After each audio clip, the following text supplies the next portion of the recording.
Charlie Surrey of the Green Bay Packers. How you doing? And Stephen Levy of the Seattle Seahawks. Gentlemen, welcome on the show. Appreciate you both being here. Stephen, thanks for bringing glad pipe. Just for me. Sorry, boys. Armel, that's salary, if you eat that, but enjoy that. Charles, I'll give you an opening statement here. How do you feel about the Packers? How do you feel about the league? Some initial thoughts going into Week 7. Okay, so first of all, thank you for having us on the show. Of course.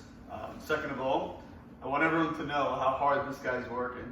He's kicking ass. This league really jumped from last year, and now I think everyone wants to be in it. People who try to get in can't get in now. So the league is doing excellent. Regarding my team, the Packers, we had a rough start. We made a huge trade, which I don't think the league gives enough credit to. Morris Gindy, he put on his big boy pants, and he made the trade of the year, possibly a league-winning trade. I guess we'll have to wait and see. So you're saying that you're thrilled. I mean, obviously you're thrilled with the trade. At the time when he made that trade, what were your thoughts? So there were definitely some questions that were going on in the clubhouse. Had a few guys call me at the time who might not even be on the team right now, and completely flipped out, said, what is this trade, lost it. And I took a second because right away it was kind of like a shell shock. Because on paper, that trade did not look so good. Yeah. But then once I stopped and thought about it, and I started watching some footage of Sim Fox, as we used to know him. Can you curse on the show? I just did. Breach of contract right there. He's fast as hell, man. Like, he's really quick. And Zachy Citron, I know my whole life, younger kid, he's always very athletic. Mm-hmm. So I said, let's give this trade a chance. I think Morris knew what he was doing. And, with me and Ike by his side, kind of like enforcing it, he felt really good to make the trade. And the whole team decided to take it upon themselves. And we all went for it. It was tough to adapt first, a whole new team, different players. But it definitely came together. So the team, I think we're the hottest team in the league right now. We definitely have the... What are you, on a one-game winning streak? We're I think we're 3-1 since we made the trade. Could be. I believe you're 0-2. And now we're... Yeah, now you're 3-3. 3-3. We are 3-1 since we made that trade. That's a great point. And we beat some of the best teams in the league. And more to that point... We'll talk about it a little bit later in the show. No problem. I got to give everyone a chance to speak up here. Steven, formerly of the Dolphins, formerly of the Vikings, True. Formerly of the currently of the Seahawks. How has the trip around the league been this year? A lot of unpacking and repacking. How's it been? Yeah, it's been good. I'm somebody who's used to getting shipped around, getting passed around, as they say.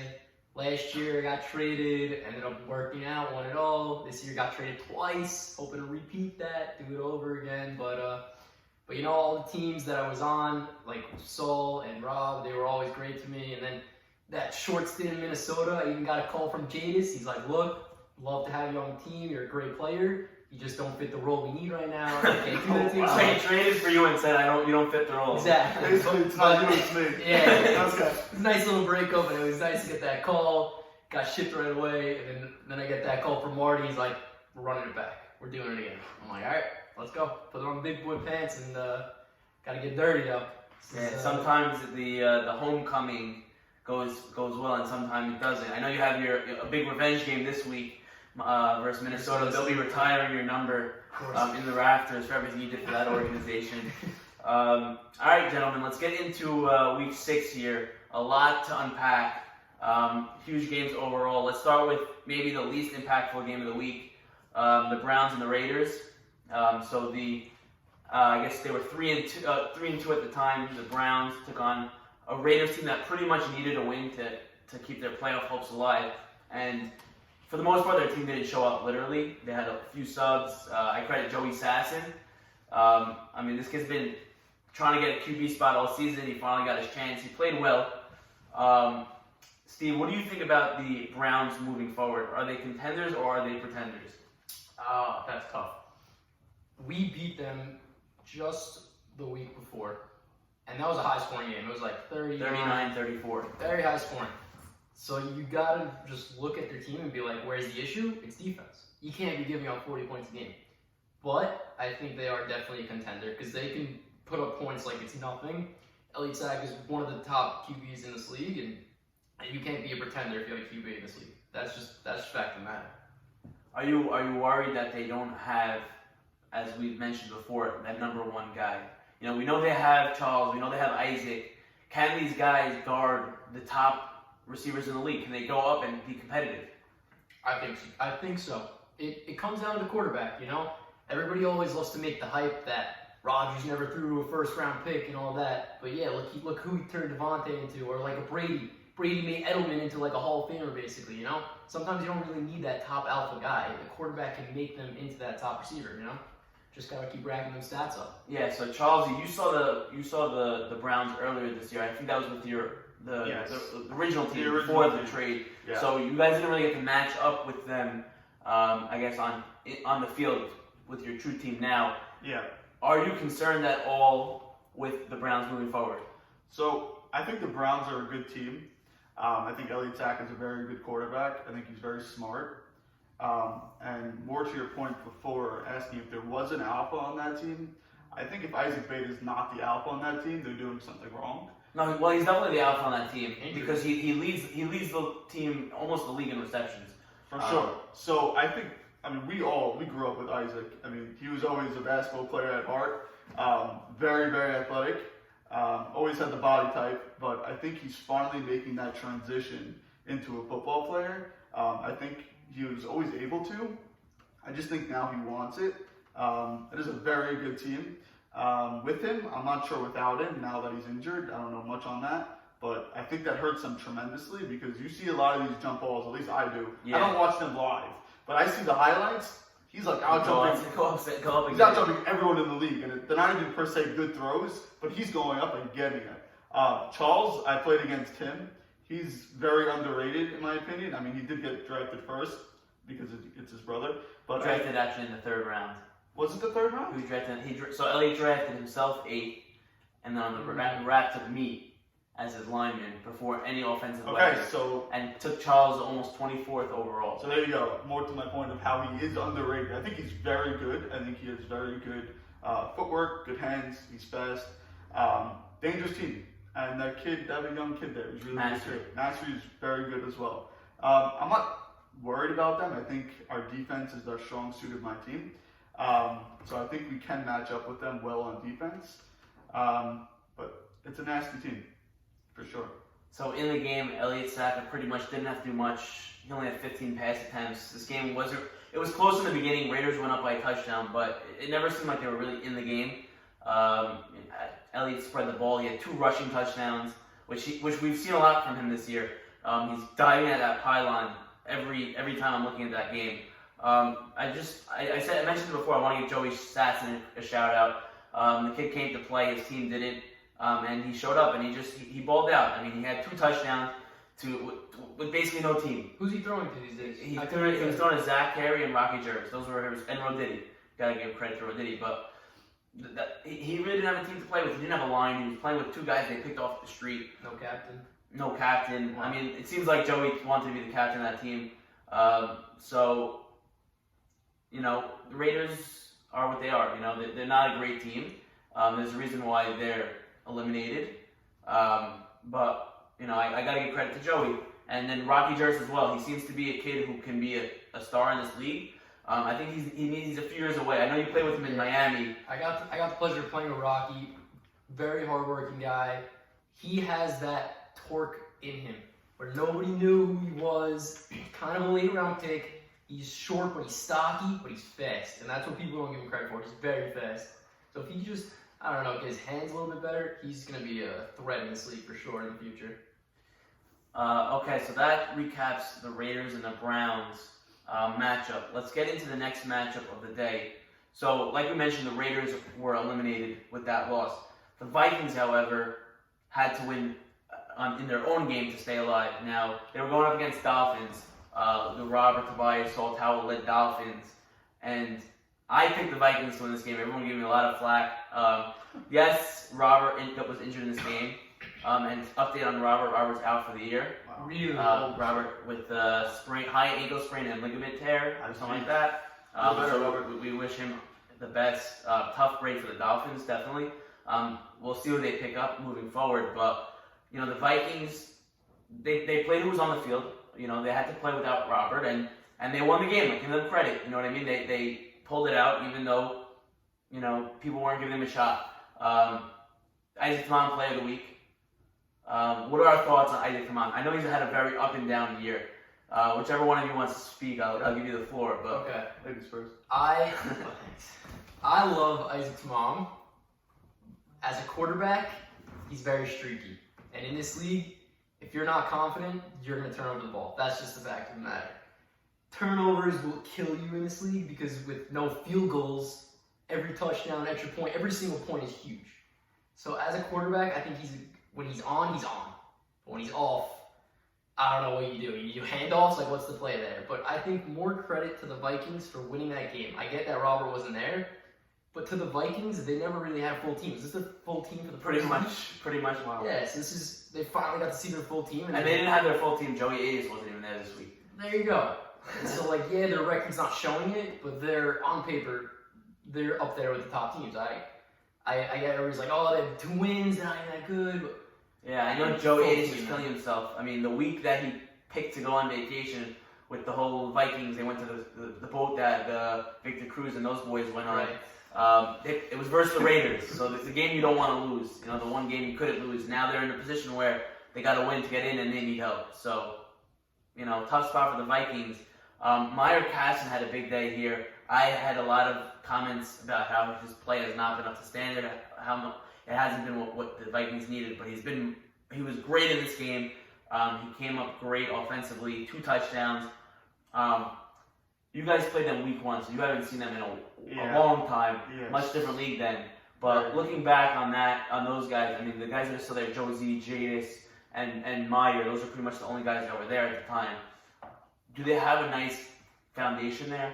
So they have a good foundation. I think that they made a lot of changes to that team, and believe it or not, chemistry does play a huge factor in this league. And my team knows it because we had players in and out, whether it was substitutions, replacements, but they haven't played enough games together. I understand that they're nasty on paper, like a really good team, a lot of talent there. Buka, Meyer, Josie, a lot of good players. I just don't think they're going to jive well because you need time. Number one, timing with your quarterback, that is 100%. You need to play together to have that defensively. You got to talk to each other. I just don't think it's going to work out for them, but I think that if they had another 2 games or if they all showed up at the same week. Right, it's a short season. Yeah, if it's a longer season, they would pull it together, but I'm not seeing it. And then on the flip side, Saul and the Dolphins, I mean, they got to go back to the drawing board here. Big loss, like we said, with Robert. I'm assuming they get a pickup, so they'll get someone of that stature, probably maybe Ravitti, someone who's basically eliminated. They'll probably pick up going into the playoffs. Okay. But Saul this week is down a man in a game he must win. Who are you looking at elsewhere on that team to step up and sort of say, I got it, guys, don't worry?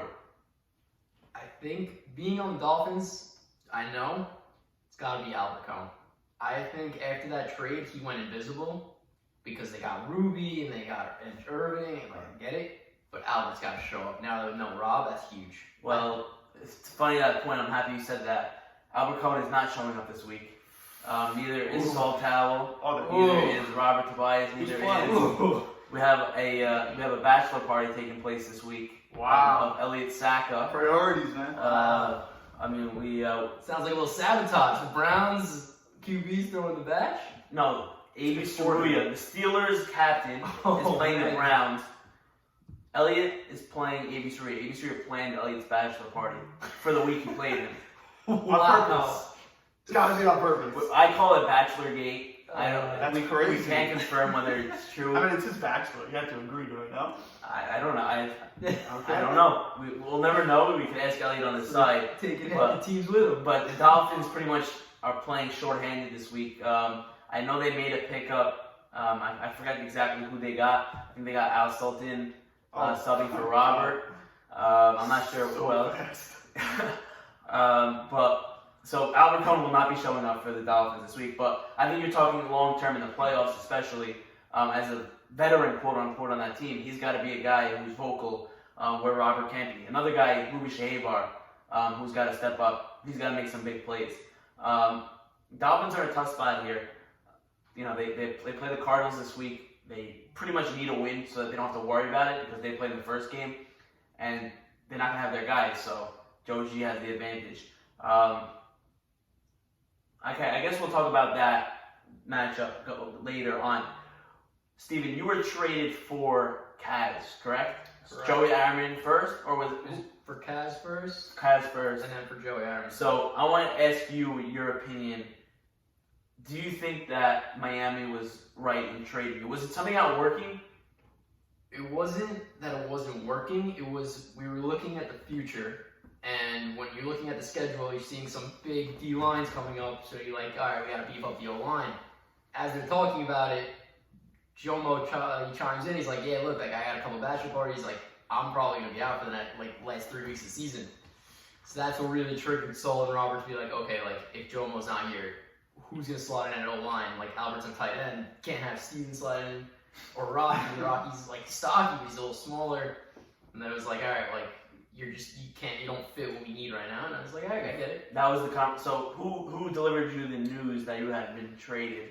That was Rob. Rob called me up and he said, look, nothing's official, but there's a strong chance I'm going to trade you. I need a line with Jomo not here. And I was like, look, I get it. I'd rather be traded than stuck on the line. It's going to be hell for everybody. I can't block anyone. Are you kidding me? And Saul's not the most mobile quarterback. It was just going to be a recipe for disaster. So then you end up in Minnesota. Joe Arias gives you a call, welcome, but not welcome. Yeah, correct? Well, it was really like hey, bye, I gotta go make another deal on the side. Talk to you later. I was like, all right. And he calls me back after, and he's like, look, we just made a second deal, and you're a great player. You were on my team last year. Thank you, but you also don't fit what we needed. And I was like, all right. So this is.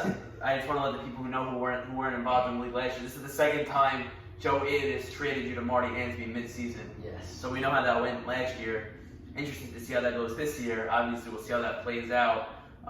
So like we said, Vikings, big week ahead, must win to be in. Losing, that's it, the season's over. Dolphins, they need a little help elsewhere to avoid that play-in, or they got to win out for themselves. Let's get into the next matchup. Let's do the Seahawks-Cardinals matchup. I know Steven has a lot to say about this matchup, but I'll let him sit there and take it all in. Charles, you played both of these teams, correct? Yes. You beat the Seahawks, but you lost to the Cardinals. We beat both teams, actually. You beat the Cardinals? Oh, you beat the Cardinals on the Charlie Soria extra point conversion. Correct. Yes. Yeah. Okay, so who's the better team? Did the better team win this game? Going into this week, I said this was a juggernaut matchup. Both teams are really high-powered on offense, but I personally think that the Cardinals are a better team, just because. Sorry, Steve. Just because I don't think that their players are playing up to their caliber that they should be, or maybe not being utilized correctly. If you look at their team, it should be a crazy team. I mean, you have Teddy Braha, who's always one of the best athletes, and I don't think he's getting the ball enough. Maybe I think there's enough design plays to him. I'm not sure if it's fitting there. I think if he was playing up to how he usually plays, I think that team could be much better. So one thing, I want to stop you there because I've also been giving a lot of critique to Teddy. And one thing I noticed when looking at the stats is that he is climbing the ranks in receptions. Okay. So I think a lot of what we were set on earlier in the year, which was that he wasn't performing, I think he is performing, but I think it's going under the radar. Right. I think Joey G's stealing this show. I think Eddie Turner, the week he had Player of the Week, stole the show. Torquita's stealing the show. So it seems like Teddy's been playing much better. I just think it's going unnoticed. Not to say that he's not capable of more. Right. I don't even think it's him not performing. I just think something's not jiving. I think him and Torque are very similar players. Right. I think that's why they're sharing the same role almost. So it's kind of strange, but I think that the Seahawks are also a very good team. I mean, Siegel's impossible to keep in the pocket. The guy's very fast. Steven was a great acquisition for them. When we played against them, you think that was a good trade? I think it was an excellent trade because they needed a receiver, and he torched us.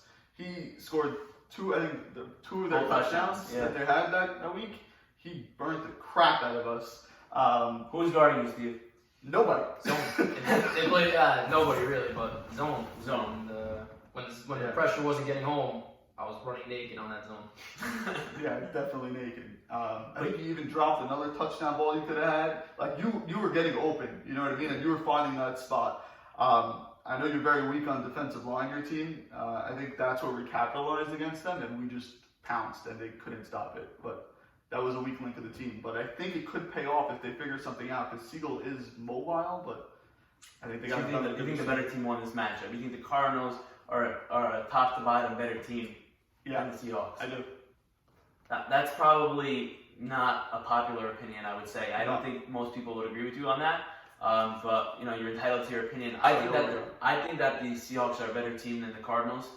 I think that Marty cost them this game.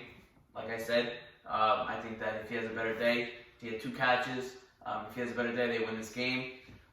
Steven, I know you think what you think and about how the Seahawks are. You could say what you want about Marty missing that catch. It's not an easy catch. Not everybody makes that catch. And I don't think you could fault him for losing us that game. We got shut out in the first half. I dropped a pick to end the half, which was a 12-point swing because they scored a touchdown on the play. I mean, you take away that, and there was Joe G running wild on us. Guy had an 80-yard run touchdown and like 40-yard run touchdown. You have their sub absolutely destroying us, and our sub giving up an 80-yard touchdown to Eddie Turner. I mean, there was just a lot of things that went wrong. Like, it's like everything that could go wrong did go wrong. And if you want to say, oh, Marty's catch lost the game, like, I don't agree with it. So you think everything that could go wrong went wrong, and you guys only lost by 4. Therefore, you guys are a much better team. You guys are. So who are you scared of the most? It's very cliche, but I'm not afraid of any of these teams. I know when our full team is there and we're playing the way we know we can play, we can run table. You saw very politically correct. You scared to give a hot take. Guy doesn't want to say anything. I saw that one coming. Who are we afraid of? They're like, oh, the Browns are the biggest team to be afraid of. We dropped 40 bomb on them. I mean, like, Steelers are the biggest team to be afraid of. Yeah, but wouldn't it be a team that you lost to? Like us? I'm not afraid. If there's no rain, it's overtime. I mean, it was a good win, yeah, but Listen, I'm not afraid of so that. you're making excuses for your 2 losses. He's making excuses. Yeah. You call them excuses, I call them viable reasons. When we play our game, we can win any game we want. That's simple as that. If you start doing that, I feel like every team can start blaming their losses Sure. one way or another. But I actually believe that. I don't know if every single person believes. Like, I don't know if there's people on the Raiders that actually believe they could have won every game. I actually believe we could have won every game. No one was talking about the Raiders. I don't know why you had to take a shot at I'm that. not saying. Stone shot. This guy's sitting at the top of the standings. Just because They you're put above a them. bounty on this thing. It's me who I'm afraid of. I'm on top. I'm looking down at everybody right now. I'm riding high. So that recaps the Seahawks and the Cardinals. So Joe G, big matchup for him. Teddy had a few nice plays. I saw him bring out the gritty. Is that what they call it? Yeah. It was a nice dance move. The Justin Justin Jefferson looked nice. Yeah. Caught up to the other field. A happy day for the Cardinals. But they got more to look forward to this week. They have a big matchup with the Dolphins. They got their full team, so they're in good shape. Let's get into the matchup. Arguably the matchup of the day, the game of the day, the most impactful game of the day, whatever you want to call it. Packers, Steelers. Everyone, I mean, not everyone, I'll admit that. Not everyone picked the Steelers. I picked the Steelers. I was high on them. I said the Steelers team is too good. They're not going to lose to a team that has too much going on. That, Ike Navora couldn't do it, couldn't handle it with Billy coming at him. I give the line the credit that they pulled this out. Charlesy, I'll let Steven open up here, being that you were in the game. What do you think about this matchup? Did the Packers sort of fluke their way to this win, or are the Steelers just not as good as we think? I don't think they fluked their way to this win. You can't fluke your way to that win. I think the combo of Zach and Sammy is just too good for it to be a fluke.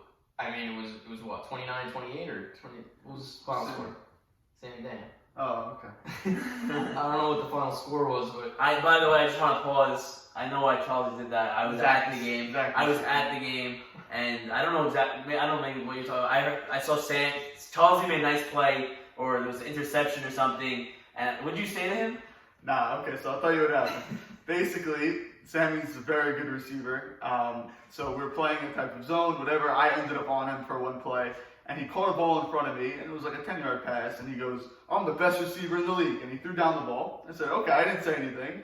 And the next play, whatever, he dropped the ball, something happened, we broke it up, and I went to him. No, it ended up tipping off he dropped the ball and Zach intercepted it. Right, okay, that might have been the play after that, but yeah. Oh. I said to him, I was like, oh, you're the best receiver in the league, why didn't you catch the ball? And that's where it kind of got a little chippy. He looked at me, he goes, what's your name again? And I was like, don't worry, you're going to know my name.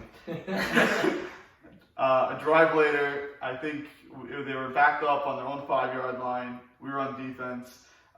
We had a blitz called, a really nasty blitz. It was me, Meyer, and Ralph. And we all came in, and I went right after Zach. And he dropped the ball, fumbled it. I sacked him, picked it up for a touchdown. And I'm pretty sure Sammy knew my name after that. But all the credit to that team. That is a really good team, the Steelers. They have a lot of talent on it. Going into this game, I thought that they were the best team in the league. Now that we beat them, I guess you know where I put myself in that standings now. So a little bit of, you were the best, I beat you, I'm the best type. That kind of mentality, yes. Because I did go into this game thinking that they were the best team in the league. I'm not sure if everyone else on my team thought the same. But they do have a lot of talent on this team. Zach Casson throwing the ball. You got Sammy Dayan, probably one of the best receivers in this league, granted. Very talented. You got Billy, his brother on the line, causes havoc. Really good team. So, arguably the biggest plays in this game weren't made with Ike's arm. They were made with his legs. I can't believe it. I can't believe he's moving so well. I mean, credit his line, Ralph Hannon, Charlesy, whoever was on the line.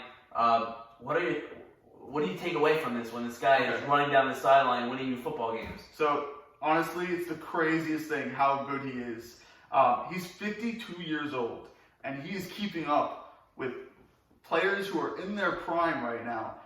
Hot take, he's the best quarterback in this league, and he does not get enough credit. As well as Ralph Hannon, by the way. Steven's ready to drug test him on the spot. Yeah, we just a little bit. He toasted you. We burnt you guys. You guys scored 19 points on them. I wouldn't say you toasted them. Okay. And that took 6 quarters.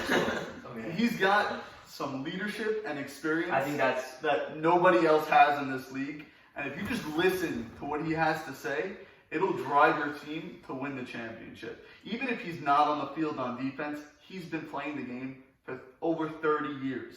I don't think there's a lot of people in this league that can say that. In fact, maybe Saban, and that's it. Those are the only two guys, maybe Cad and Ralph Hannon. Those 4 guys are the only plus 30-year-olds. So we have some serious leadership on our team. Our chemistry is there. And at the end of the day, it all comes down to that, as well as our defense is definitely up there in the league. So, like we said, big rushing day for Ike Mavora. Sim Fuchs had a few nice plays. We know he had the game-winning extra point conversion. You know, whether you want to call it he was in or not in, depending on which sideline you were in. It wasn't even like you had him clearly in. You had him clearly in. I saw it live and I saw the video. He looked clearly into me. I mean, be honest. What did you think? I saw it either way I wanted to look. If I wanted to see him in, I saw him in. If I wanted to see him out, I saw him out. That's a politically correct answer. That's if I take either side, I'm going to be a babysitter for the rest of the week getting text from both sides. Yeah, you didn't want to answer that one. So Charles, I know your boys with IB. You guys traded him prior to week 1 for Ralph Hannon. Tell me, how were your thoughts preseason versus now on that trade? Okay, so I'll run you through the whole process. Basically, when we made that trade, I wasn't even included in that trade at all. I had no idea what was happening. I was just really psyched to play with, at the time I had IB and Jared, 2 out of 3 of my closest boys, and 4. Thank you. I'm honored. So I was excited for that, but then I heard that he got traded, and I was kind of PO'd. But of course I came to the field ready to play. I was excited to see who we picked up. And did you know Ralph Hannon? I had no idea who he was. No idea who he was. So I get to the field, and all of a sudden I see this mountain. I look up at the guy, I'm like, holy shit, this guy is huge. And I was like, okay, this was a good trade because I didn't want to play offensive line, and I knew that I could be more effective as either a tight end or a receiver.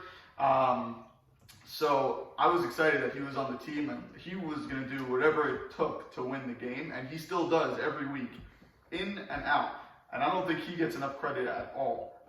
You know, he does the dirty work. When you see a good pass, a deep ball, he's in there blocking on defense. He's going after the quarterback. When you see all these flying, easy interceptions, ducky throws, that is him applying the pressure. So I believe his position does not get enough credit, and he's an unsung hero of our team. Wow. So seems like the overwhelming consensus is that this was the trade you guys needed to make. Yeah. You're not here without that trade. I agree with that. I mean, Charles, do you want to tell everyone what pick number you were? Do you remember what pick number you were? So I went last round in the draft. Not sure how that happened.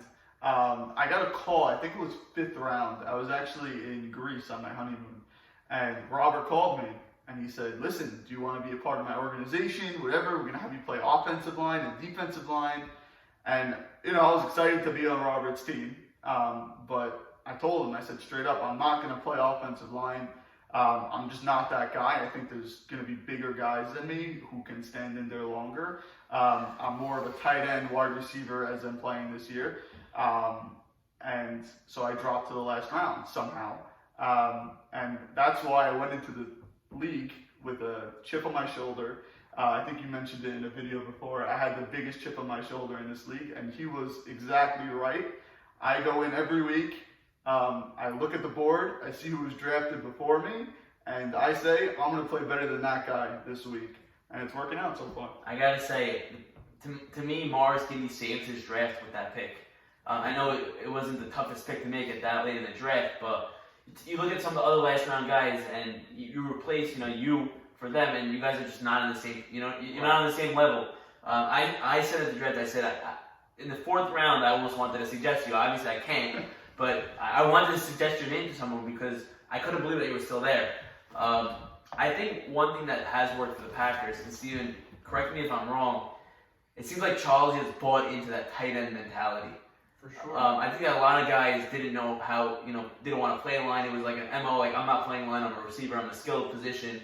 It seems like tight end has almost become a superior position to that. Am I wrong? It's huge. Tight end is huge, and Charlesy bought in, and he says he didn't want to block and is not for these bigger guys. That's bullshit. That is such bullshit. If you ever see Charlesy in the gym, that's bullshit. But yeah, he bought in, and the way tight end is utilized, if utilized correctly, being able to slip out, you're running naked down the sideline like he does half the time I'm watching his games. And honestly, like Charlesy said, unsung heroes to all lines, like Hannon and me and Joey Aaron and Jomo for the old Dolphins. Like, dude, unsung heroes. Don't forget Ike Bitesh, my man. Dude, unsung heroes, man. They grind out every single game. So we said this before the season. It's gonna be an experiment. We never played with line before. We never had that. It was always the rush, the guy in the line who you put your worst player on the line and just deal with it. This year we saw Isaac Alakai go 9th overall alignment. I think next year we're gonna see a lot of that. I think we're gonna see the linemen going way higher. The Dolphins were trading for some. The Vikings were trading for linemen. Everyone wanted to get their hands on someone, and I think that is gonna be a big difference next year. I think some of the skilled position guys are gonna drop. I think guys that are not necessarily, accustomed to going later will go later because they just don't have the size that they can be physical in this league. So I credit you and I credit, the Packers for building that line with Hannon and you. I mean, Ralph Hannon is one of the most physical guys in the league. Oh yeah. He's on Hatzalah, so he's able to deal with any injuries he creates. But the best one. but really a credit to the Morris Giddy. When he did with that trade, I think it was a great trade. I was not high on it originally. I thought that he was a distant 3rd on that trade. Has proved me wrong. Yeah. It seems like the Steelers got better, the Packers got better, the Vikings. I feel like the jury's still out there because they're just never here. Right. So they got to make the playoffs, and then we'll be able to judge them a little bit better. So that recaps the last matchup. We're looking forward to a very exciting Week 7. A lot to digest.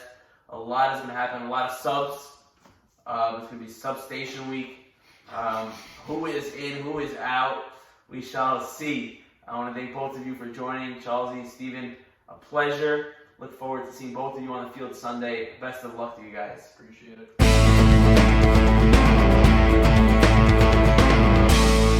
And away we go. I want to welcome everyone to the finale, the Week 7 prediction show.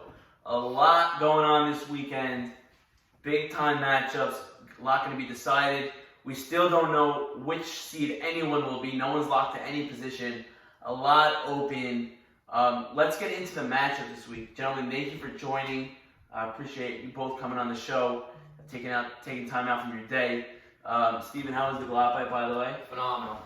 Absolutely phenomenal. Would recommend? Would recommend for everybody that does not know what Guapa is, but I'm pretty sure you do. Galapagos, you owe us a donation there for the free advertising. Yeah. But I'm sure everyone already knows it. So let's get into it. Should we start with the least meaningful or the most meaningful matchup? Least meaningful. I guess the least meaningful matchup of the day would be the Raiders and the Packers. It does have. They all have. They don't care about you. They all have playoff. They all have playoff implications one way or another. So there's no. But the Raiders are eliminated, which is why I'm pretty much picking that as the first matchup. Who are their subs even? Like, so, I heard they don't have a team or something. Yeah, so Raiders not showing up, a little bit embarrassing to their organization. But whoever does come, I'm sure they'll bring a team. I know Jackie Stein is trying hard, credit to him. Revenge game, huh? Jackie Stein, yeah, I'm sure he's. He had this one circled. He said he's coming to this one. He didn't show up to half the other games, but are they retiring his numbers? No. They never even gave him a jersey number, so they can't. So Raiders, Packers. Let's look at these standings here. So Raiders are, like we said, eliminated. No matter what they do here, they can't move up. Packers, it's a big game for you guys. If you guys win and everything goes right, meaning that the Vikings win and the Browns win, you guys are looking at a bye. A team that was on the outside looking in last week, Week 5, pulls out a last-minute victory over the Steelers, wins this week, and you guys are sitting in a bye. That's a lot to unfold. Yep. What's the mentality going on in the chat? I'm sure. Is it we're going for the bye? Is it let's just win and handle our own business? Listen, we're pumped up. I mean, like I said, we're 3-1 after our trade. So we are just driving. We're just hitting our stride right now. The team is connecting. I think we all know our role. We all have a specific role. We finally have a full team. We won't have a full team this Sunday, but in theory, we're going to have a full team hopefully going into the playoffs. And we're all really excited that we're all playing together, and we're hoping to extend our season. So, Steven, I'll let you talk about this matchup because I don't like to get the inside players' predictions. So, right. Steven, I'll let you have the floor here. Packers, Raiders. You lost to the Packers. You defeated the Raiders Week 1, I believe. Right. When it was much. Oh well, you guys weren't on that team. So, did you play the Raiders? Or I played with the Dolphins. That was Week 2. We also shut them out. We also shut them out. Right. So your team is a combined like 50-0 on the Raiders. I guess we can consider it. So, how do you see this matchup playing out? I don't know how long the quota is to stay on each game, but I don't think we should stay on this one much longer. I'd say Browns by... Browns? I mean Packers by... I'd say Packers by 24 at least. We might see the Raiders be the Raiders of old, like Week 1 and 2, where they get shut out again. Look, all credit to Joey Sasson and Carey and Jackie Sutton, the heart of that team that actually shows up and wants to play, but when you only have half the team that wants to be there, it's tough to win games. So this week it's just going to be Jackie Sutton, just to let you know that. If you want to change your odds, Jackie Sutton, from what I heard, he said that he's trying to rally the troops a little bit, but he's the only confirmed player in now for the Raiders. So do you want to stick to that minus 24, or you want to go a little bit? I don't know how high I could go. We got some Alabama spreads, minus 50. I don't know there's enough time in the game for that. That's the thing. It comes down to 14 minutes left in the second half. I think they'll just call it. So right. Okay, so your prediction is the game ends with 14 minutes left. Yeah, So maybe 10 minutes in the second half. They just say, all right. I'm gonna say accurate because I can't say much more. Well, that's saying a lot. I mean, you better show up now. You better study that draft board still before you. Packers, Raiders. I think that the Packers are going to easily win this game. I'd be shocked if the Raiders compete. I think it'd be embarrassing to the Packers. If the Packers lose this game somehow, they deserve to be out of the playoffs. They don't even. Would they miss the playoffs? They would be in the play. Possibly. If things fall against them, they would be in the playing game. They cannot be eliminated. No one but the Vikings can be eliminated from the playoffs. Got it. Straight up. So I'll take the Packers to win this game. Now, going off that assumption, that puts the Packers into the playoffs. No playing game needed, no matter what happens out of town. And then you guys go to the 10-15 matchups and you wait and you sit and you watch the games and you see how your playoff destiny comes up. I mean, I scheduled the games this way so that things would be sort of domino. Exactly. Who's the other 9 o'clock game? So we'll get into the other 9 o'clock game right now. That is the Cardinals-Dolphins. Now, for the Packers, that game is meaningless if you guys win and the Browns win. So there's a lot of, I need this guy to win, but then I need him to lose if they lose. It's really tough to root for one team or another. Now, I'll say this. Everyone is rooting for the Seahawks to beat the Vikings. I know we're not on the matchup. Everyone is quote-unquote rooting for the Seahawks to beat the Vikings. Now, here's exactly. So here's where you're rooting for the Seahawks, but if you win, you root for the Vikings. Right. Okay. So it's so tough to decide who you're rooting for right now. You won't know until you play your game. We're just focused on winning. We're going out there. We're going to blow them out, hopefully. And we're going to see what happens at the end of the day. Listen, if we have to play another round, we're going to play another round. But we're all coming to play, and we love to play, so it's not a problem. So Packers, we both have them easily defeating the Raiders. I think that one's off the book, honestly. But next 9 o'clock game, so Cardinals-Dolphins. Now, this is another big one. Truth of the matter is, I'm wrong. I want to start with the Vikings and go to the Vikings and the Seahawks here because that has the most playoff implications, and everything follows that, and I want to discuss all the implications in that game. Vikings-Seahawks. Vikings win, there will be a play-in game. One way or another, 2 teams will be playing for the 6th seed following weekend prior to the semifinals. Actually, the quarterfinals, I'm sorry, which would be wild card week, divisional weekend here. So we would have a wild card game pre-divisional weekend if the Vikings win. If the Vikings lose and the Seahawks win, Seahawks get the bye, lock up their bye, and the Vikings are out. Shabbat Shalom, no playing game. Everyone is safe. Let's go on the assumption that the Vikings win this game. Steven, I know you had no thought of that. You're not even processing that the Vikings are winning this game as a member of the Seahawks. If the Vikings pull out this game, then we go into a complete frenzy. Like we said, Packers in line for a bye potentially if they win. We're going to have a playing game. Who will be in that playing game? That's where the Cardinals-Dolphins game comes huge because then a Cardinals-Dolphins player will be in that, loser will be in that game, pretty much. So much going on. Now, Steven, you can still get the bye with a loss. If things work itself out, you have a 100% chance, you have a chance of getting a bye, is what I should say. You guys are the favorite to get the bye. I'm looking here, I can't find exactly the number, but you guys are the favorite to get the bye. You have the most amount of possibilities out of the 16 that I wrote. If you're not following, feel free to open up the picture and follow along with that. But Seahawks in line for the bye one way or another. Charles, how do you see this game playing out? Vikings-Seahawks. Vikings-Seahawks, as much as I would like to have the Vikings winning this game, the Seahawks are going to blow them out. I do not think that the Vikings have enough chemistry, even though they have the talent, Meyer and Buka. Who's the quarterback there? Tamam? Tamam. So I think Tamam's solid. I just don't think they're going to get it done against the Seahawks. I think Marty comes back fierce. I think he's angry from last week. I think Big Steve has a very good game. And I think Siegel comes to play to win.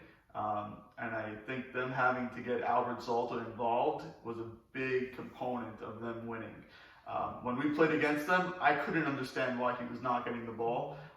He's a unit, and I think as they started to throw him the ball, they won the game. But I would have the spread to be 10 favored by the Seahawks. So Seahawks -10. Wow. So I'm looking at it here, and should the Seahawks lose, that would put the Browns and the Steelers winner, obviously, would give them the bye. I feel like just for the league, how great would it be for the league if the Vikings win this game? Just how many dominoes would fall. I almost am like leaning Vikings. Now, if the Vikings, crazy enough, the Vikings are 7th seed. Last week they were the 8th seed. If they win this game and things fall their way, they don't even have to play in the play-in. They could potentially make it into the playoffs, assuming a Cardinals win, assuming a Raiders win, And we lose. and you guys lose. So they need a lot to go right for that to happen. I'm going to take the Vikings to win this game. Siegel loves to chirp at me, loves to say, oh, you pick against us. The first 3 weeks I picked them, and he was like, oh, you're the only one picking us. And then I started picking against him, and he's like, oh, you're the only one picking against us. So he's got to figure that out. But I'll take the Vikings to win this game. I didn't see enough from the Seahawks last week. I saw Joe G, not Joe G. Who did you guys play? You played Joe G. I saw Joe G abuse them in the run game. Tamam, obviously not going to have that same mobility, but Buka Meyer to me is tough. Steven, are you going to be that second defender? Yep, that's what I was got. That's what Morty said to me when he called me up. He said, "Look, I'm trading for you. You got to be our number 2 lockdown corner."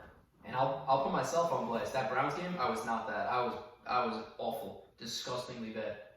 If we win this game, I think I have probably my best defensive game of the year. It's tall. So, Steve, how many feet are we away right now? Maybe 4 feet. Steven is going to get torched in this game. Meyer is going to abuse him. Marty's going to have to make changes. I don't see the Seahawks being able to stop them because of the fact that Siegel's on the line. Marty is their number 1 defender. You got to be the number 2. And then they don't play with the safety. You have no help. To me, Meyer is a great receiver. And nothing against you. You can't take Puka. We both know that. Puka's unguardable from a tall, skinny dude. Marty, he's a bigger build. He gets lower to the floor. I think it's a better matchup. I think I'm helping you. I think you got to take Meyer, but I think Meyer's going to torch you. No disrespect, nothing against your game. You're entitled to your opinion. I think that the Vikings are going to win this game, and I think they're going to win by 7 points. Okay. I think Seahawks. So looking at the Seahawks' losses, they lost to the middle of the pack teams, the trap games as we call them, the games you expect them to win easily and they don't win them. They beat the better teams, they lose to the worst teams, and the Raiders are not really counting.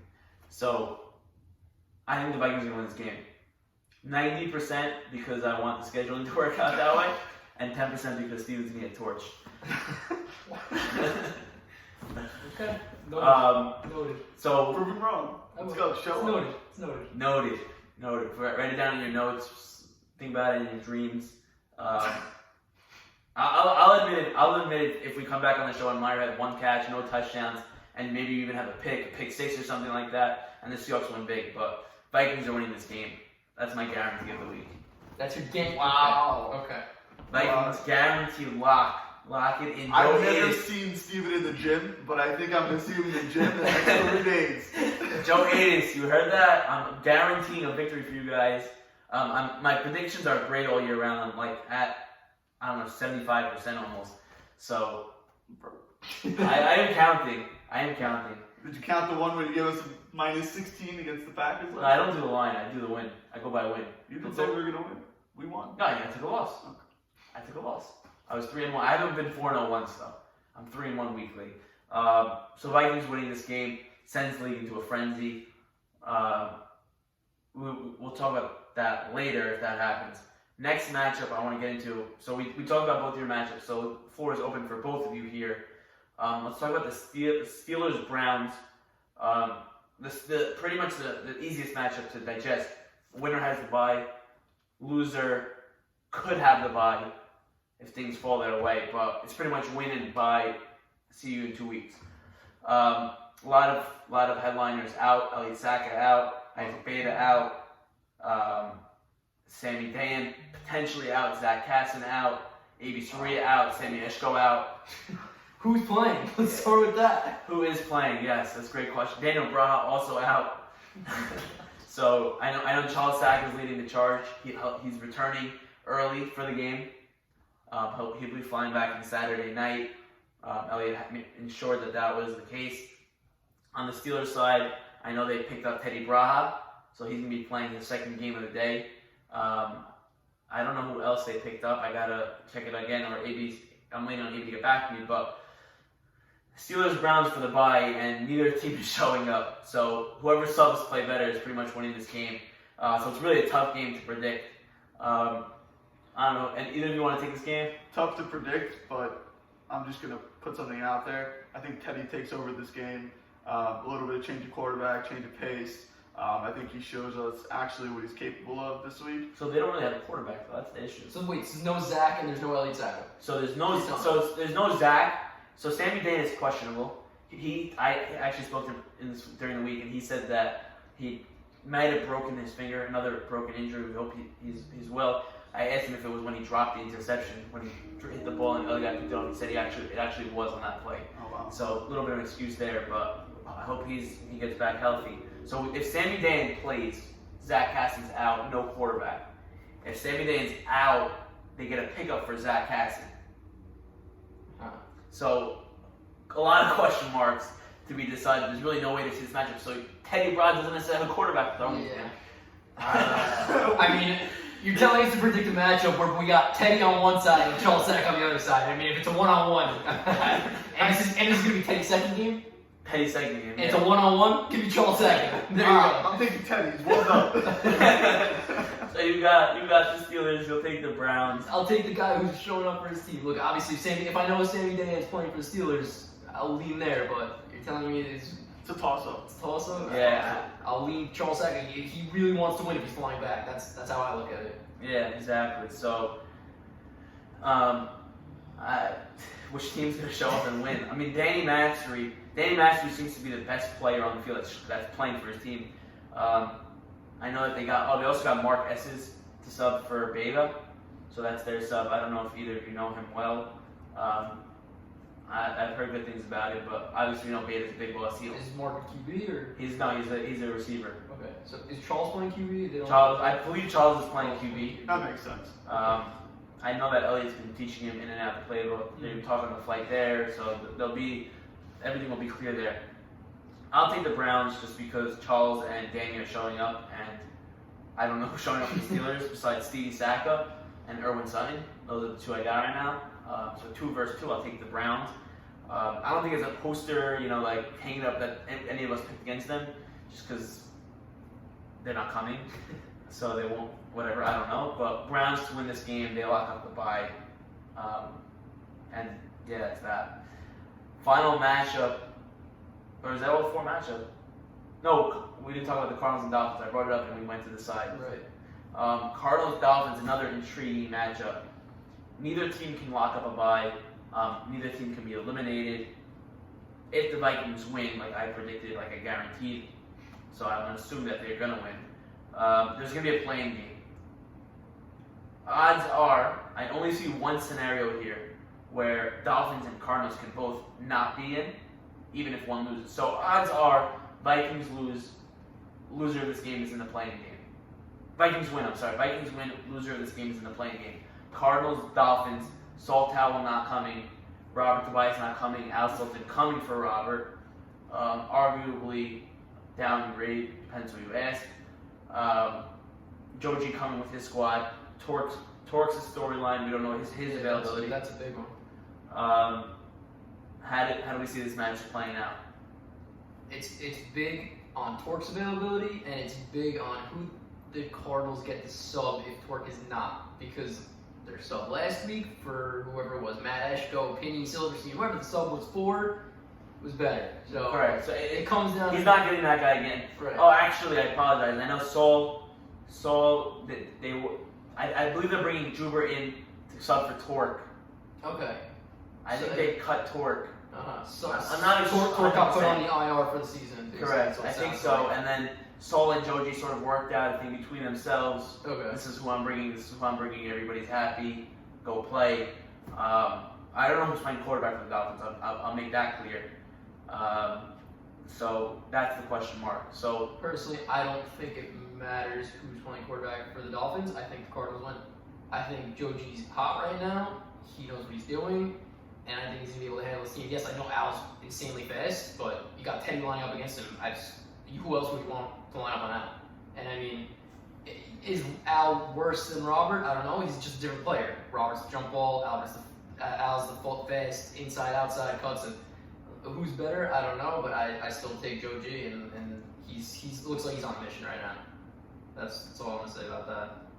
Charles, how do we feel? I know you beat the Cardinals. You got destroyed by the Dolphins.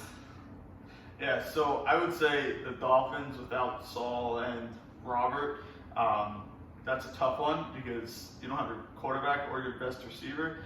Not that I don't think either of them can be replaced. I think Robert obviously harder than Saul.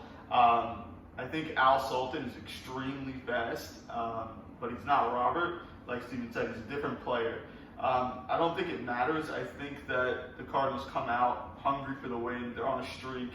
I think Joji has a game, not going to be able to be stopped, and I think they win this game without even trying, honestly. I think they win by 2 touchdowns at least.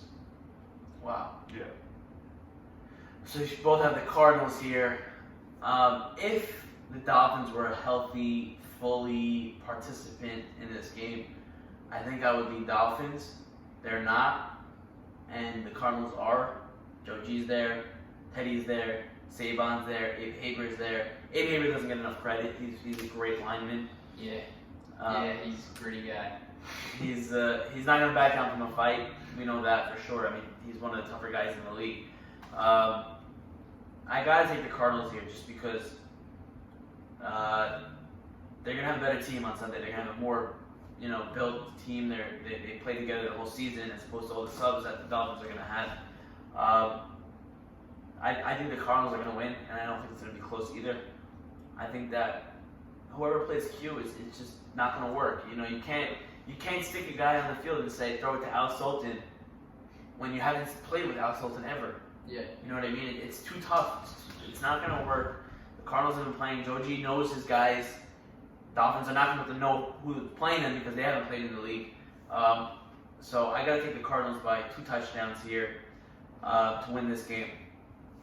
So that is all the games for this week. So just quick recap of the situations. Very simple. Raiders eliminated. Vikings need a win to stay alive. A loss and they're eliminated. A Vikings loss, obviously a Seahawks win would guarantee the Seahawks bye. Browns playing the Steelers. Winner gets a bye. Loser can still get a bye if they get help. Packers win and in. Cardinals win and in.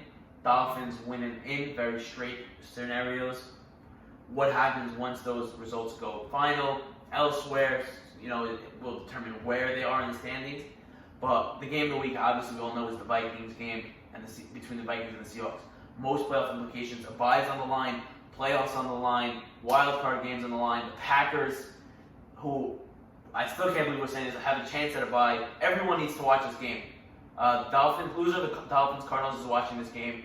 The loser of the Steelers Browns is watching this game to see if they can get a bye. Every game matters on this game, Steve. I hope you know that. The pressure you have to guard Meyer Katzen. I got it. I understand the assignment. It's noted. I know your opinion, and I know what I got to do. That's it. Nothing That's more it. you What can else say. can you say to that? No words to be said. Okay, Steve. We'll see you guys on the field Sunday. Looking forward to a very exciting Week 7. A lot going to go down. This conversation is going to be way different next week. Recapping everything and seeing how the playoffs are looking out. Hoping for a lot of action. Looking forward to seeing everyone at the field. Thank you, gentlemen, for giving some time and some thoughts to the league and the world about how you see this week playing out. I appreciate you guys coming on the show. Appreciate you Thank having you us. for having us. We will see you Week 7 this Sunday.